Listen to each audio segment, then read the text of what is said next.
നമസ്തേ. സാന്ദ്രാനന്ദാവബോധാത്മകനായ വാതാലയേശന്റെ വാസസ്ഥലമായ പുണ്യഭൂമിയാണ് ഗുരുവായൂർ. ക്ഷേത്രവും അനുബന്ധമായ ഓരോ സംഭവങ്ങളും ഗുരുവായൂര മാഹാത്മ്യത്തെ ഉദ്ഘോഷിക്കുന്നു. ഓരോ മണൽത്തരിയിലും ഭൂലോക വൈകുണ്ഠമായ ഗുരുവായൂരും വൈകുണ്ഠനാഥനായ ശ്രീ ഗുരുവായൂരപ്പനും നിറഞ്ഞു നിൽക്കുന്നു. അപ്പോൾ ഗുരുവായൂർ എന്ന സ്ഥലത്തെക്കുറിച്ചും ശ്രീകൃഷ്ണസ്വാമി ക്ഷേത്രത്തെക്കുറിച്ചും ഐതിഹ്യങ്ങളും ക്ഷേത്രത്തിലെ ആചാരാനുഷ്ഠാനങ്ങളുടെ വിശദമായ വിവരണം, അതേപോലെ തന്നെ പഴയ കാലം മുതലുള്ള ആഘോഷങ്ങൾ തുടങ്ങിയ സമകാലിക അവസ്ഥ വരെ വളരെ വിശദമായും സൂക്ഷ്മമായും പ്രതിപാദിച്ചിട്ടുള്ള പൂർണ്ണാവതാരം എന്ന ഗ്രന്ഥത്തിലെ വിശദീകരണങ്ങളാണ് പറയുന്നത്. ഗുരുവായൂർ ചരിത്രവും മാഹാത്മ്യങ്ങളും എല്ലാവരും അറിയുക. ഭഗവാനെ പ്രാർത്ഥിച്ചുകൊണ്ട് പ്രതിഷ്ഠാ മാഹാത്മ്യത്തെക്കുറിച്ചാണ് ആദ്യം പറഞ്ഞത്. ഇപ്പോൾ ചരിത്രപദങ്ങളെക്കുറിച്ചാണ് പറയുന്നത്. അപ്പോൾ എല്ലാവരും ആ ഗുരുവായൂർ ക്ഷേത്രത്തെക്കുറിച്ചും അതേപോലെ തന്നെ അവിടെയുള്ള ആചാര അനുഷ്ഠാനങ്ങളെക്കുറിച്ചും അതിൻ്റെ ചരിത്രപദങ്ങളെക്കുറിച്ചും അറിഞ്ഞിരിക്കുക. അപ്പോൾ നമ്മുടെ 4ാമത്തെ ഭാഗം ഇവിടെ തുടങ്ങുകയാണ്. അഗ്നിബാധയെക്കുറിച്ചും പുനർനിർമ്മാണത്തെക്കുറിച്ചും പറയാം. 1970 നവംബർ 29 രാത്രിയാണ് ഭക്തരുടെ മനസ്സ് വേദനിപ്പിച്ച മഹാദുരന്തം നടന്നത്. ഏകാദശി വിളക്കുകാലം മാന്യ വ്യക്തികൾ, സ്ഥാപനങ്ങൾ, ഗുരുവായൂർ ദേവസ്വം ഇങ്ങനെ ഓരോരുത്തരുടെ വക വിളക്ക് ഓരോ ദിവസവും ഗംഭീരമായി ആഘോഷിക്കുന്നു. നവംബർ 29 6ാം വിളക്ക് മജിസ്ട്രേറ്റ് കോടതി, ചാവക്കാട് താലൂക്ക് ഓഫീസ്, പോലീസ് എന്നിങ്ങനെ 3 കൂട്ടർ ചേർന്നാണ് നടത്തുന്നതെങ്കിലും പോലീസ് വിളക്ക് എന്നാണ് അറിയപ്പെട്ടിരുന്നത്. വിളക്ക് വളരെ കേമമായി നടന്നു. വിളക്കുമാടം മുഴുവൻ നെയ്ത്തിരി പ്രഭ ജ്വലിച്ചു. ശീവേലിയും തൃപ്പുകയും കഴിഞ്ഞ് അർദ്ധരാത്രിയോടെ നട അടച്ചു. ഗോപുരവും അടച്ചു. രാത്രി 1 മണി കഴിഞ്ഞ നേരം പടിഞ്ഞാറേ ഗോപുരത്തിനടുത്തുള്ള ആരോ അമ്പലത്തിനകത്ത് പുക കണ്ടു. പടിഞ്ഞാറേ വിളക്കുമാടം കത്തുകയാണെന്ന് തോന്നിപ്പോവും. ഇത് കണ്ട് അമ്പലം കത്തുന്നു എന്ന് ഏവരും വിളിച്ചുകൂവി. ക്ഷേത്ര ചുറ്റമ്പലത്തിന്റെ തെക്ക് പടിഞ്ഞാറ് മൂല കത്തി ഉയരുകയാണ്. വൈദ്യുതിയുടെ മെയിൻ സ്വിച്ച് ഓഫാക്കി കിഴക്കേ നടയിലെ കൂട്ടമണി അടിച്ച് അത്യാപത്ത് വിളിച്ചറിയിച്ചു. ചാവക്കാട് പഞ്ചായത്തിലെ സൈറൻ മുഴങ്ങി. പാലയൂർ പള്ളിയിൽ കൂട്ടമണി അടിച്ചു. ജാതി മത ഭേദമോ പ്രായഭേദമോ ഇല്ലാതെ അല്പസമയത്തിനുള്ളിൽ അമ്പലത്തിൽ ജനങ്ങൾ നിറഞ്ഞു. വെള്ളവും മണ്ണും ഉപയോഗിച്ച് തീ അണയ്ക്കുവാൻ ശ്രമിച്ചു. ദേവസ്വം അധികാരികൾ ഫോൺ ചെയ്തതനുസരിച്ച് പൊന്നാനി, തൃശൂർ, FACT എന്നിവിടങ്ങളിൽ നിന്ന് ഫയർ എഞ്ചിന് വന്നു. ഏകദേശം 5 മണിക്കൂറിന് ശേഷം വെളുപ്പിന് 5:30 തീ അണയ്ക്കുവാൻ കഴിഞ്ഞു. അഗ്നിബാധ കണ്ടയുടനെ അധികാരികൾ അമ്പലത്തിനകത്തെ ഓഫീസിലേക്ക് വിലപ്പെട്ട വസ്തുവകകൾ മാറ്റി. ശ്രീകോവിൽ വിഗ്രഹം, ഗണപതി, ശാസ്ത, ഭഗവതി പ്രതിഷ്ഠകൾ, കൊടിമര ഇവയെല്ലാം അഗ്നിബാധയിൽ നിന്ന് അത്ഭുതകരമായി രക്ഷപ്പെട്ടു. ഗണപതി, ശാസ്ത, ഗുരുവായൂരപ്പ വിഗ്രഹങ്ങൾ, മറ്റു വിലപ്പെട്ട വസ്തുക്കൾ എന്നിവ ആദ്യം കൂത്തമ്പലത്തിലേക്കും പിന്നീട് തന്ത്രിമഠത്തിലേക്കും മാറ്റി. അന്ന് ശ്രീ ചെന്നാസ് പരമേശ്വരൻ നമ്പൂതിരിപ്പാടായിരുന്നു തന്ത്രി. തെക്ക് ഭാഗത്ത് തിടപ്പള്ളി മുതൽ വടക്ക് ഭാഗത്ത് കോയ്മ മുറി വരെ ചുറ്റമ്പലം മുഴുവൻ കത്തിയമർന്ന് അവശിഷ്ടങ്ങൾ ചിന്നിച്ചിതറിക്കിടന്നു. ചുറ്റമ്പലത്തിൽ നിന്ന് ഏകദേശം 3 മീറ്റർ അകലം മാത്രമുള്ള ശ്രീകോവിലിന് ചുറ്റും തൂക്കിയിരുന്ന പൂമാലകൾ പോലും ഒന്നും സംഭവിക്കാതെ നിന്നിരുന്നു. രുദ്രകൂപത്തിനടുത്ത്, അതായത് മണിക്കിണർ, നടപ്പുരയിൽ തിരുകിയിരുന്ന ഓലക്കുടയ്ക്കും കേട് സംഭവിച്ചിട്ടില്ല. ക്ഷേത്ര പുനർനിർമ്മാണത്തിന് സമയമായി എന്ന് അധികാരികളെ ഓർമ്മപ്പെടുത്തുന്നതിനാണോ അഗ്നിബാധയുണ്ടായത് എന്ന് തോന്നിപ്പോകും. തീ വീടായി സമസ്തമിന്നു ഗുരുവായൂരപ്പനാർത്ഥാർത്ഥമായി മേ വീടുന്നൊരു കോവിലിന്നിഹ വലം വയ്ക്കുന്ന ചുറ്റമ്പലം നീ വീശിടുക വൃശ്ചിക നിലനിനയ്ക്കും നിൻ സഹാവിന്നുമിന്നാവീല മടിവിട്ടു തീയതിരസാൽ തിന്നോന്റെ മെയ് തീണ്ടുവാൻ. ഗുരുവായൂർ ക്ഷേത്രത്തിൽ അഗ്നിബാധയുണ്ടായതിനെ ആസ്പദമാക്കി ശ്രീ പ്രേംജി രചിച്ചതാണിത്. അപ്പോൾ അഗ്നി താണ്ഡവം നടത്തിയാലും ശ്രീ ഗുരുവായൂരപ്പൻ്റെ ശ്രീലകമോ കോവിലിന് ഉൾഭാഗമോ അനിലന് തൊടാനായില്ല എന്ന് വളരെ ഭംഗിയായി അവസാനത്തെ 2 വരികളിൽ വെളിപ്പെടുത്തിയിരിക്കുന്നു. മുഞ്ചാരണ്യത്തിലെ കാട്ടുതീയിൽ നിന്ന് ശ്രീകൃഷ്ണൻ ഗോപബാലന്മാരെയും പശുക്കളെയും രക്ഷിച്ച ഭാഗവത കഥയാണ് ഇവിടെ സന്ദർഭം. ഭയന്നു നിലവിളിച്ച ബാലന്മാരോട് 1 നിമിഷം കണ്ണടച്ചു നിൽക്കുവാൻ എന്ന് ഭഗവാൻ ആവശ്യപ്പെട്ടു. വനാഗ്നിയെ തൻ്റെ വായിലൂടെ അകത്താക്കി ലയിപ്പിക്കുകയും ചെയ്തു. കണ്ണു തുറന്ന ഗോപാലന്മാർ കാണുന്നത് എന്നെ ശരണം പ്രാപിച്ച നിങ്ങളെ ഇതാ ഗ്രസിച്ച അത്യാപത്തിൽ നിന്നും അഗ്നിപാനത്തിലൂടെ ഞാൻ കാത്തുകൊള്ളുന്നു എന്ന അർത്ഥത്തിൽ മന്ദഹസിക്കുന്ന ശ്രീകൃഷ്ണനെയാണ്. പുനരുദ്ധാരണ പ്രവർത്തനങ്ങൾക്കായി 2 കമ്മിറ്റികൾ രൂപീകരിച്ചു. പാരമ്പര്യ ട്രസ്റ്റിമാരായ സാമൂതിരിപ്പാടിൻ്റെയും മല്ലിശ്ശേരി നമ്പൂതിരിപ്പാടിൻ്റെയും അനുവാദത്തോടെ ദേവസ്വം വകുപ്പ് മന്ത്രി അധ്യക്ഷനും കേരള ഗാന്ധി എന്നറിയപ്പെടുന്ന കേളപ്പൻ ചെയർമാനുമായി ഒരു ക്ഷേത്ര പുനർനിർമ്മാണ സമിതി 1970 ഡിസംബർ 5-ാം തീയതി രൂപീകരിച്ചു പ്രവർത്തനം ആരംഭിച്ചു. തന്ത്രിയും ജ്യോതിഷ പണ്ഡിതരും തച്ചുശാസ്ത്രജ്ഞരും എഞ്ചിനീയർമാരും അടങ്ങുന്ന സാങ്കേതിക ഉപദേശക സമിതിയും രൂപവൽക്കരിച്ച് ചില പൊതു തീരുമാനങ്ങൾ എടുത്തു. പ്രശ്നവിധി അനുസരിച്ച് ഗുരുവായൂരപ്പൻ്റെ ഇംഗിതം അനുസരിച്ച് തച്ചുശാസ്ത്രവിധി പ്രകാരമുള്ള ക്ഷേത്രക്കണക്കിന് മാറ്റം വരുത്താതെ ഭക്തജന വർധനവിനെ ഉൾക്കൊണ്ട് പരമാവധി സൗകര്യം ഭക്തർക്ക് ചെയ്തു കൊടുക്കുക എന്നതായിരുന്നു പുനർനിർമ്മാണ സമിതിയുടെ പ്രധാന ലക്ഷ്യം. വിളക്കുമാടത്തിൻ്റെയും ചുറ്റമ്പലത്തിൻ്റെയും രൂപത്തിന് മാറ്റം വരുത്താതെ തിരുമുറ്റത്ത് കൂടുതൽ സ്ഥലമുണ്ടാകുന്ന രീതിയിൽ വിളക്കുമാടത്തിന് ചുറ്റുമുള്ള തറയുടെ പൊക്കം കുറയ്ക്കുകയും മരത്തൂണുകൾക്ക് പകരം കരിങ്കൽ തൂണുകൾ ആക്കുകയും ചെയ്യുക എന്നതായിരുന്നു മറ്റൊരു കാര്യം.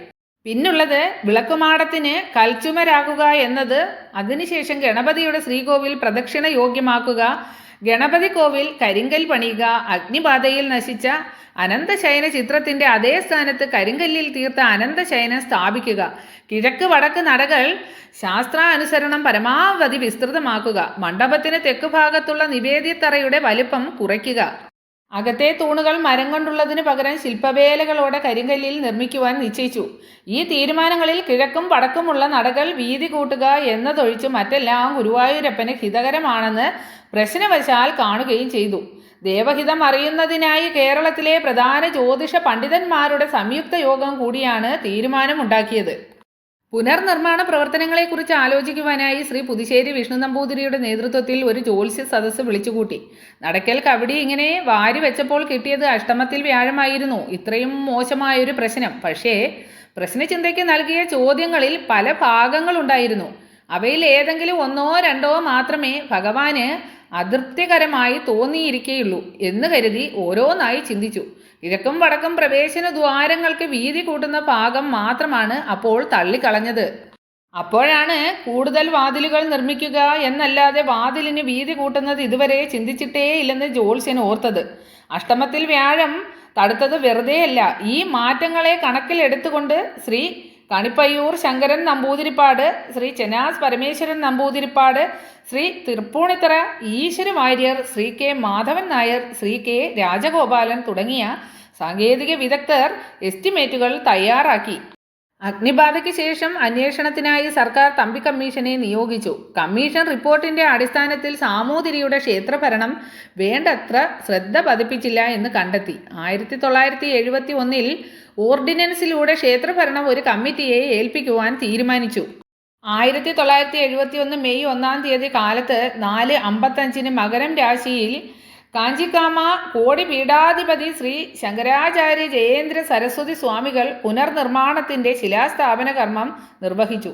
സ്വാമികൾ തൃശ്ശൂരിൽ നിന്ന് കാൽനടയായി ഗുരുവായൂരിലേക്ക് വരുന്ന വഴിക്ക് ഭക്തരുടെ സ്വീകരണം ഏറ്റുവാങ്ങിയാണ് എത്തിച്ചേർന്നത്.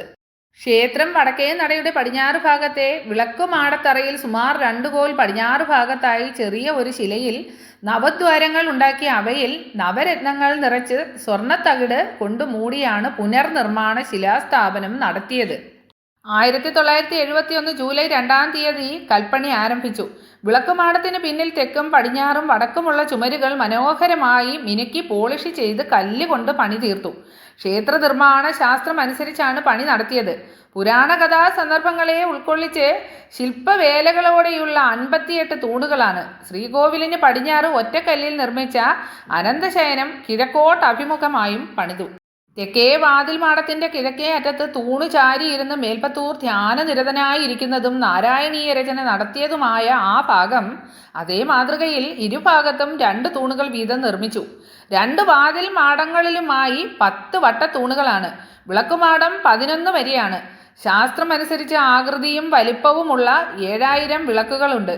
ലക്ഷദീപമുള്ള വിളക്കുമാടം പിച്ചള കൊണ്ട് പൊതിഞ്ഞു. ഈ പ്രവൃത്തി പാലക്കാട്ടെ രമണി ബെൽ മെറ്റൽ ഇൻഡസ്ട്രീസ് ആണ് ചെയ്തത്. പുനർനിർമ്മാണത്തിൻ്റെ 1-ാം ഘട്ടം പൂർത്തീകരിച്ച് പുതിയ വിളക്കുമാടത്തിൻ്റെ സമർപ്പണം 1973 ഏപ്രിൽ 14-ാം തീയതി വിഷു ദിവസം സമ്പൂർണ്ണ നെയ്വിളക്ക് തെളിയിച്ചാണ് നടത്തിയത്. 1974 ഡിസംബർ 31 ക്ഷേത്ര പുനർനിർമ്മാണം പൂർത്തിയായി. ക്ഷേത്ര പുനർനിർമ്മാണത്തിനായി അഹോരാത്ര യത്നിച്ച അനേകായിരങ്ങൾക്കിടയിൽ പുനർനിർമ്മാണ സമിതി working chairman Shri MP Moothedath CG Nair, കരിങ്കൽപ്പണി ശില്പി PPS ബാലയ്യ എന്നിവർ സ്മരണീയരാണ്. ശിലാശില്പികളായ കറുപ്പയ്യ, സ്ഥപതി SK ആചാരി, ലക്ഷ്മി നാരായണൻ, മാനു ആചാരി എന്നിവരും ദാരുശില്പിയായ MR ചന്ദ്രൻ ആചാര്യയുടെ കീഴിൽ ഇളവള്ളി നാരായണൻ ആചാരി എന്നിവരുടെ സമർപ്പണം സുപ്രധാനമാണ്. ഗുരുവായൂരിൽ നിന്ന് സുമാർ 10 നാഴിക ദൂരത്തിലായി യോജിച്ച കൃഷ്ണശില കണ്ടെത്തി. അപ്പോൾ ഇവയെ ശില്പചാതുര്യമുള്ള സ്തംഭങ്ങളാക്കി മാറ്റിയത് ശ്രീ ബാലയ്യ എന്ന സ്ഥപതിയാണ്. തൂണുകളുടെ നിർമ്മാണത്തിന് മാത്രമായി 2,74,500 രൂപ ചെലവ് വന്നിട്ടുണ്ട്. അസ്ഥിവാരം മുതൽ തറ വരെയുള്ള കരിങ്കൽപ്പണിയും ബാലയ്യ തന്നെയാണ് ചെയ്തത്. ഇതിന് 3,25,000 രൂപയായിരുന്നു എസ്റ്റിമേറ്റ്. വിളക്ക് മാടത്തോട് ചേർന്നുള്ള അനന്തശൈനവും ഗണപതി ക്ഷേത്രവും കന്യാകുമാരി പാറയിൽ വിവേകാനന്ദ പ്രതിമ നിർമ്മിച്ച ശ്രീ കറുപ്പയ്യ സ്ഥപതിയാണ് ചെയ്തത്. വിളക്ക് മാടത്തിനുള്ള തേക്കുമരം ഗവൺമെന്റിൽ നിന്ന് 75% കുറഞ്ഞ വിലയ്ക്ക് ലഭിച്ചതായിരുന്നു. പുനർനിർമ്മാണ പ്രവർത്തനങ്ങൾക്ക് ഭക്തജനങ്ങളിൽ നിന്നും 26,69,000 രൂപ സംഭാവനയായി ലഭിച്ചു. ചെലവുകൾ കഴിഞ്ഞ് 1,17,756 രൂപ 46 പൈസ മിച്ചമുണ്ടായി. കൂടാതെ 5 ലക്ഷം രൂപ മുഖവില വരുന്ന അമൂല്യങ്ങളായ കാണിക്ക വസ്തുക്കളും അന്ന് ലഭിച്ചു. തുടർന്ന് ക്ഷേത്രം പെട്ടെന്ന് അഭിവൃദ്ധിപ്പെട്ടു. ക്ഷേത്ര പുനർനിർമ്മാണത്തോടനുബന്ധിച്ച് ഒരു ഉപഹാര ഗ്രന്ഥം സോവനീർ 1974 പുറത്തിറക്കി. സോവനീർ കമ്മിറ്റിയുടെ ചെയർമാൻ പ്രൊഫസർ NK ശേഷനും പുതൂർ ഉണ്ണികൃഷ്ണൻ കൺവീനറുമായിരുന്നു. CR Kesavan Vaidyar, MK Raja, Kidangoor Gopalakrishnapillai, KK Menon, IM Velayudhan master, E Kumaramenon തുടങ്ങിയവരായിരുന്നു അംഗങ്ങൾ.